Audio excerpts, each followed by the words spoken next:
Video பார்த்துட்டு எல்லாத்துக்கும் வணக்கம். இன்னைக்கு என்ன பார்க்க போறோம்னா 10 மைண்ட் ப்ளோவிங் சர்க்கிள் கட் தான் பார்க்க போகிறோம். நம்முடைய சேனலுக்கு நீங்கள் ஃபர்ஸ்ட் டைம் பார்க்கீங்கன்னா சேனலை மறக்காமல் சப்ஸ்கிரைப் பண்ணிக்கோங்க. பக்கத்தில் இருக்கக்கூடிய பெல் ஐக்கனையும் கிளிக் பண்ணிக்கோங்க. அப்போ தான் நம்ம போடக்கூடிய அனைத்து தகவலும் உங்களுக்கு ஒன்றே கொண்டு நோட்டிஃபிகேஷன் வந்துகிட்டே இருக்கும். அண்ட் உங்களுக்கு ஏதாவது டாப்பிக்கில் வீடியோ நினச்சா மறக்காமல் காமெண்ட் பாக்ஸில் கமெண்ட் பண்ணுங்கள். கண்டிப்பாக அந்த டாப்பிக்கில் வீடியோ வரும்.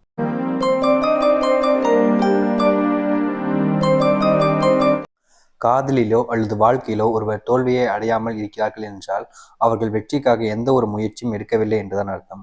நிறைய பேர் லைஃப்ல எனக்கு லவ் ஃபெயிலியரே ஆனதில்லை அண்ட் என்னுடைய வாழ்க்கையில நான் இந்த வரைக்கும் தோல்வியை சந்திக்கல அப்படின்னா அவங்க லைஃப்ல வெற்றிக்கான எந்த ஒரு விஷயத்தையும் செய்யலன்னு அர்த்தம். முக்கியமான ஒரு விஷயம், லவ்ல ஒருத்தங்க தோல்வி அடையாம இருக்காங்க அப்படின்னாலே கண்டிப்பா அவங்க ஒருத்தங்களை உண்மையா விரும்பலன்றது தான் அர்த்தம். ஏன்னா உண்மையா விரும்பியிருந்தாங்கன்னா கண்டிப்பா அவங்க லைஃப்ல பல விஷயங்கள் மாறி இருக்கும். அது மட்டும் இல்லாம கண்டிப்பா பல நேரத்துல தோல்வியை சந்திச்சிருப்பாங்க. அது யதார்த்தமான ஒண்ணு. அது நடக்கவே இல்லைன்னா அவங்களோட மனசுல உள்ள உண்மையா ஒருத்தங்களை விரும்பலன்னு தான் அர்த்தம். அது சேர்ந்திருந்தாலும் சரி, சேராம இருந்திருந்தாலும் சரி, அந்த காதல்ல இப்படிப்பட்ட ஒரு விஷயம் நடக்கத்தான் செய்யும். எல்லாருக்குமே நடந்திருக்கக்கூடிய விஷயம் தான்.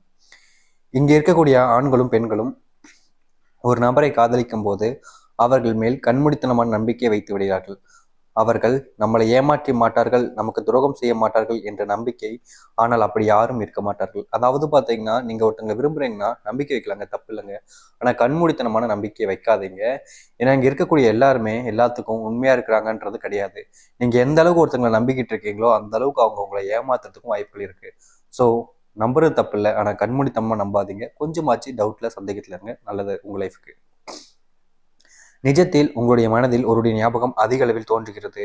வந்து கொண்டே இருந்தால் கண்டிப்பாக அவருடைய மனதிலும் உங்களுடைய ஞாபகம் தோன்றுவதற்கு வாய்ப்புகள் உள்ளன. அதாவது பார்த்தீங்கன்னா, இங்க நிறைய பேரோட மனசுல ஒருத்தவங்களோட ஞாபகம் அடிக்கடி வந்துகிட்டே இருக்கும்.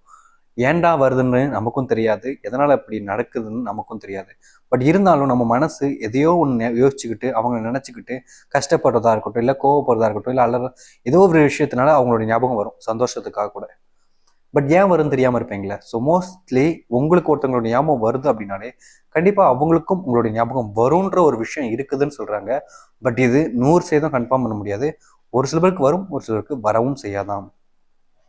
இங்க இருக்கக்கூடிய ஒரு சில ஆண்கள் பெண்கள் ஒரு நபரை விட்டு செல்ல வேண்டும் என்பதற்காக எண்ணற்ற விஷயங்களை சொல்வதும் பல விஷயங்களை செய்வதும் என்றிருக்கிறார்கள். ஒருத்தங்க வேணுன்ற வரைக்கும் தான் ஒருத்தங்க ரிலேஷன்ஷிப் இருக்கும்போது அவங்களுக்காக அவங்களுக்காக அப்படின்னு இருப்பாங்க. நீங்க வேணான்னு ஒருத்தவங்க முடிவு பண்ணிட்டாங்கன்னா நீ என்ன மயிரா போச்சுன்னு ரொம்ப ஈஸியா உங்ககிட்ட பேச பண்ணுவாங்க. ஃபார் எக்ஸாம்பிள் சொன்னா உங்களை அவமானப்படுத்துறது, அசிங்கப்படுத்துறது, நீ எல்லாம் ஒரு மனுஷனா அப்படின்ற மாதிரியும், நீ ஒரு தப்பான கேரக்டர் அப்படி மாதிரியும் எண்ணற்ற விஷயங்களை உங்களை வச்சு பிளேம் பண்ணுவாங்க. நீங்க தான் எல்லாத்துக்கும் காரணம் அப்படின்ற மாதிரி கடைசியில உங்ககிட்ட வந்து முடிச்சிருவாங்க. ஸோ இந்த மாதிரி விஷயங்கள்ல ஆண்களும் பெண்களும் இருப்பாங்க. ஐ மீன் தேவை இருக்கிற வரைக்கும் யூஸ் பண்ணிட்டு தேவையில்லைனையும் தூக்கி எறிஞ்சிட்டு போறது. இங்கே இருக்கக்கூடிய ஆண்கள் பெண்கள் வாழ்க்கையில் காதல் தோல்வி அடைந்ததற்கு முக்கியமான காரணமே அவர்கள் காதலிக்கும் நபரையும் தன்னையும் சரியாக புரிந்து கொள்ளாமல் இருப்பதுதான். இந்த ரிலேஷன்ஷிப்ல most of the time breakup ஆகிறதுக்கு முக்கியமான ஒரே ஒரு காரணம் அந்த புரிதல் இல்லாமல் இருக்கிறனால தான்.